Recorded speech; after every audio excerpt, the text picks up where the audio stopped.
Hi, this is Ralph Wilson with Web Marketing Today. I'm in San Francisco at the Search Engine Strategies Conference, here with Kevin Lee, an expert in pay-per-click advertising. And Kevin, as we were talking, it sounds like you've run across a lot of people that they come into a company or a position and inherit a pay-per-click campaign. But therein lies a whole bunch of problems. What are you running across? What kind of problems do people experience when they step into a campaign someone else set up? Well, as you mentioned, pay-per-click has been around over 10 years at this point. So the likelihood that the person working on the campaign now is the same person that set it up is diminishing all the time. So one thing that we find in campaigns that have been around a while is that nobody's gone in and done the cleanup. For example, the campaign structure and the ad group structure tends to be non-optimal given where you've evolved. Because what tends to happen is people just continue to add on new things, right? They set it up at some point, but they never go back and redo it. Exactly. Because, what ends up happening, for example, a new keyword comes to mind and you don't think it's in your campaign, so you just go ahead and add it. And so you never think about, should I add it to an existing ad group or should I add it within an existing campaign? Very often it just gets put in a new ad group or a new campaign. And so no one's ever really looked at, okay, how does this all fit together holistically? Yeah, there's a saying in the Bible, the sins of the fathers are visited upon the children. And that's absolutely true here. So what do? You move into a situation, there's an existing pay-per-click campaigns going on. Where do you start to right the ship? I think really, a tool that can be really, really useful for this, particularly in Google, but there's one for Microsoft as well, is the AdWords Editor. Right, because the AdWords Editor actually takes your entire campaign and dumps it down into a tool that's local on your desktop, and it allows you to manipulate things and see things much more clearly than you can in the web interface. And it also allows you to move things around much more easily than you can in the web interface. So it's really drag and drop. So if you start to find certain keywords have been repeated, where singulars and plurals are in different ad groups and things like that, you can just drag and drop them within AdWords Editor. And when you're done, after spending anywhere from 15 minutes to a dozen hours, cleaning things up and putting things where they belong, you just click upload and it dumps the whole thing right back up into your campaign and you're ready to rock. So for people that aren't completely aware of what difference it'll make to get things in the right ad group, what kind of effects will they see if they get keywords into ad groups that make sense?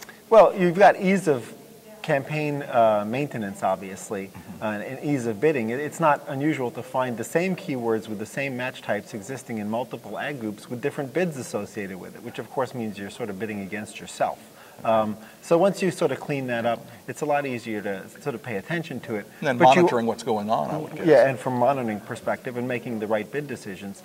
But also from a quality score perspective, right? Often keywords ended up in incorrect ad groups where the ad copy really didn't resonate with the keyword. And when that occurs, when the ad copy and the keyword don't resonate and play off each other well, your quality score tends to be lower, and you'll have to overpay for position. So this is a really great way, while you're at it, while you're doing the reorganization, hey, look at that ad copy and say, hey, does this ad copy really fit these keywords? Are there too many keywords in this ad group that really don't fit together? Should I break them out? Should I separate them? What else should you be looking for? You should also be looking for the appropriate mix of match types, right? Because again, you're revisiting the keywords. And one problem I can see time and time again with older campaigns is that things were just put in the default of broad match. And so that they were sort of never broken out and revisited as potentially exact match. And one downside to having too many broad match listings in your campaign is this situation where Google uses something called session-based matching. So if your keyword's running on broad match, they reserve the right at Google to run your ad in a search session that doesn't even include your keyword, right? So that means that they searched on your keyword before, but then they're searching on something else, and Google says, well, that's close enough for us, and we'll go ahead and serve your ad. And if that ends up being a problem for you, one way to address it is to just reduce your reliance on broad match. So it's really good to take a look at that. If you think you have a problem with the session-based matching, or you're not sure, one of the things you can do in the AdWords interface is just pull down the keywords to view all, and then you'll actually see those and see what percentage of the time that's occurring. What other kinds of things can you correct at in this kind of review stage? You can also take a closer look at the ad copy and run multiple ad copies for an ad group. Right, a lot of times they were set up originally with just one. The first thing that came to mind, right, was the ad copy that went into the system. But even if it was optimized early on, it may not be working. People grow more sophisticated, and what used to work doesn't always work now. Absolutely. You think about just the number of keywords in a search query and how that average has lengthened over time. Where, you know, in the early days of search, you know, it was maybe 2 to 3 was the average number of keywords in a search query, and that has continued to lengthen over time.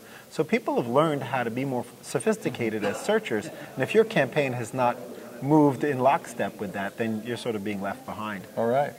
So review what's been done, and maybe don't try to do it all at once. Make yourself some steps. Now, there are some checklists that are available. Well, I'll put a URL up, a checklist that you developed with others, and that people can use as a way of kind of going through the basics. And this also is good advice for someone that set up a campaign, maybe when they were too busy to really do it right. Now they need to go revisit it. Because things do change and evolve. You can inherit the campaign from yourself. Thanks for sharing with us, Thank you. Kevin. Tell me about your business and what you do. Did It Search Marketing is a firm that manages paid search and pay-per-click media as well as auction-based display for marketers in a variety of different industries. Typically, our clients spend anywhere from $20,000 a month up into the millions of dollars a month. Well, thanks for sharing with us. Thank you. This is Ralph Wilson with Web Marketing.